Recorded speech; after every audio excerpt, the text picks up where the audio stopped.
President Trump promised mass deportations of immigrants when he was running for office. He's now been in office for a little less than 2 months. What are you seeing so far on the ground? Well, we're not necessarily seeing any mass deportations. We are seeing a lot of fear. We're seeing a lot of immigrants, even those who are here legally, even those who have legal status, are just fearful of what does that mean? What does that mean for me? Again, we're seeing where humanitarian parolees are having their status ended. Temporary status for Haitians and the Venezuelans have been stopped, or the extensions have been revoked. We're seeing the stop work order for the refugees, where the travel for refugees was stopped immediately. So all of these changes are creating uncertainty. So folks really don't know what it means for them individually. We're not necessarily seeing in Rhode Island, we're not seeing large raids. We are seeing an ICE presence, but it's generally for an individual or folks who already had a deportation order. We are seeing a lot of folks coming in for consultations to find out what their current status means for their future here, and trying to find out from a legal perspective what they should be doing. When you say your clients are coming in and they're asking about their status, like, are these people who have, whether it's a green card or some other, a visa, some permission to be here, who are concerned that it might be taken away? They are, exactly. And it's because, as I said, there's situations that are changing rapidly. As I said, someone had temporary protected status. They thought they were under this temporary protected status for, say, for instance, 2 years or 18 months. All of a sudden, that's been shortened. They don't understand what that means for them and what relief they might have. Can they apply for asylum still? Can they, what does that mean for their particular situation? I was speaking to someone who has a green card. They're here, a legal permanent resident. A green card means you're here permanently, legally, and they married a U.S. citizen. Because they married a U.S. citizen, they thought, I'll naturalize. I'll become a U.S. citizen myself.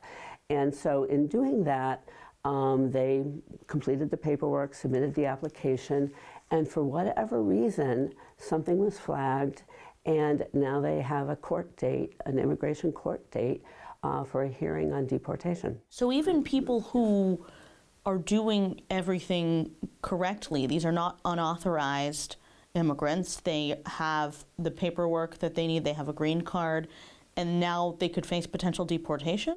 The rules are changing, and nobody knows what the rules are anymore. Now it just feels as if people are being looked at more carefully or with more scrutiny. Something that the Trump administration did early on was they revoked the, so-called safe spaces, schools, hospitals, churches. These used to be places where ICE did not go to get people who they wanted to, who they had a, detention order on.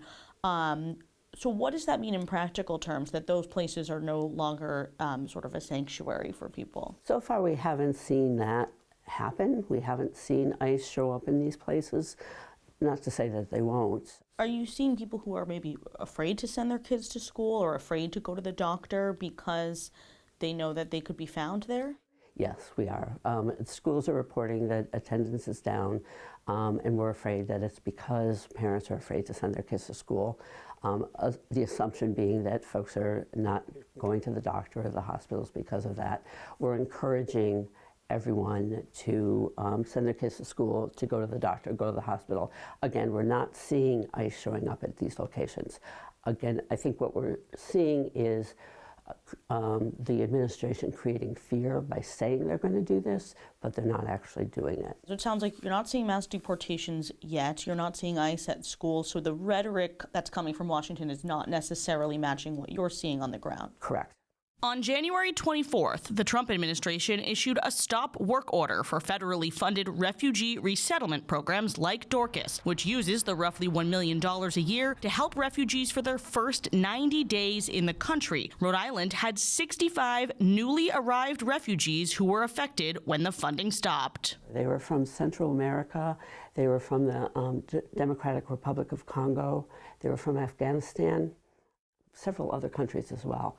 And so they had come in the months of December and January. One family had come as late as January 24th. They had arrived that day. We had picked them up from the airport. Now what happens in that first 90 days is that's when we provide them with all of their basic needs, their housing. They're assigned a case manager who assists them with cultural orientation, with supporting them, enrolling them in English classes, getting children enrolled in school, all of that kind of resettlement work that happens. By ceasing and desisting, by stopping all of the funding that goes with that, there are no longer funds for the staff, and there are no funds for the refugees themselves for their basic needs. So there's no rent money, there's no food money, there's no money for them to support them in those first 3 months. So that was what was disconcerting. It was one thing not to have new refugees coming in. It was another thing to say, wait a minute, we've promised these folks this 3 months worth of assistance, and you've just stopped it without any warning and without any reason, frankly.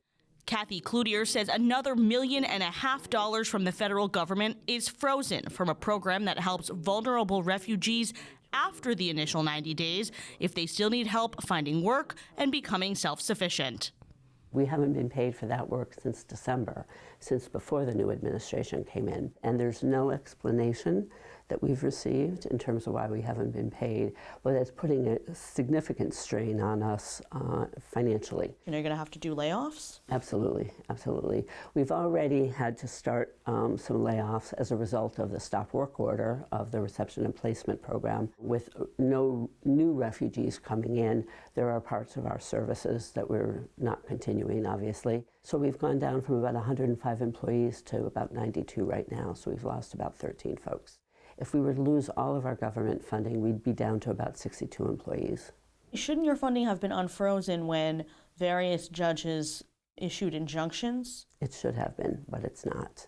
And that's the frustration is, and that's frankly where my anger is coming from. It's like, wait a second, shouldn't be happening. This is just a way of putting us out of business, because if you make us wait long enough, we're not going to be able to pay our bills. So, who can wait longer, the federal government or a nonprofit organization? What is the effect on the immigrants and refugees who you normally help if you cannot provide those services to them? So what will happen is the barriers just get even more difficult, right? It's difficult enough for a newcomer to be successful here with the supports available, with the wraparound, the English language, the interpreting, the employment supports. If those aren't available to folks, it will take longer, or it will be folks will be less able to be successful here and be able to give back. If you look at our history, our country's been built on the backs of immigrants and refugees. Kathy Cloutier, thank you so much for your time. Thank you very much, Steph. I appreciate it. having me.